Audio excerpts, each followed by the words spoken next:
Instituée depuis 1992, l'édition 2021 de la Journée mondiale de la désertification et la sécheresse est célébrée à Aplaoui dans le département du Koufo ce jeudi 17 juin 2021. Parmi les causes de la désertification, il y a le déboisement, la déforestation qui contribue à la dégradation et donc au réchauffement planétaire. Et lorsque vous voulez trouver solution à un problème, il faut seulement s'attaquer à la racine, à sa cause.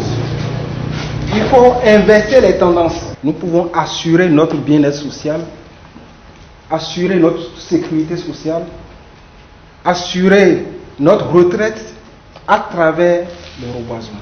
Deux grandes communications ont ponctué cette conférence scientifique tenue dans la salle de conférence du Centre de promotion sociale d'Aplaoui, portée sur les changements climatiques et la désertification, puis sur les valeurs économiques des plantations forestières. Les participants ont été sensibilisés sur la nécessité de préserver la biodiversité. Il y a plus de gaz à effet de serre, donc la quantité de chaleur qui nous revient sur Terre désormais est énorme. Et tout le monde le reconnaît, tout le monde le ressent. Quand vous prenez le monde, les zones qui sont arides, les zones qui n'avaient pas de l'eau, perdent totalement l'eau.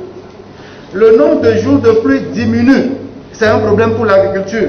Présent à cette journée, le préfet du Koufo, Christophe Ouensoumegbedi, précise. Ce que vous avez dit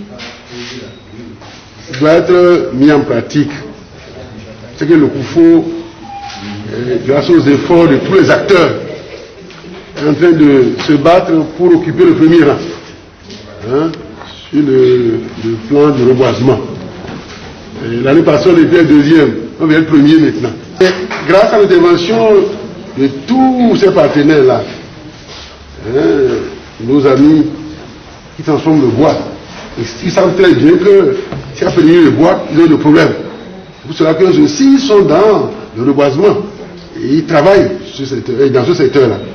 Et le docteur Chilimé, qui a de faire un travail, d'abord pour reboiser, mais aussi pour nous soigner. C'est pour un Koufo totalement verdoyant et résolument engagé contre la déforestation que le président directeur général du laboratoire GBE, le phytothérapeute Dr Raphaël Yaotidimin, trouve tout son intérêt à prendre part à cette journée. Et pourquoi le jardin botanique? Et pourquoi il faut planter? Nos espèces n'existent plus. Pour faire Vitaïron avant, il y a 20 ans, je l'ai inventé, je trouvais des plantes à côté de moi. Mais maintenant, il y a des plantes, des espèces que je ne retrouve même plus au Bénin. Il faut aller dans le marché de Thierry pour trouver la plante là et acheter. Ça devient compliqué. Donc j'ai un domaine de 10 hectares au Bénin.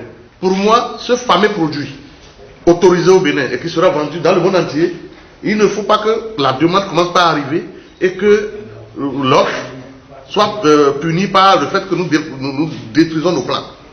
C'est ce qui m'a poussé dans mon jardin botanique.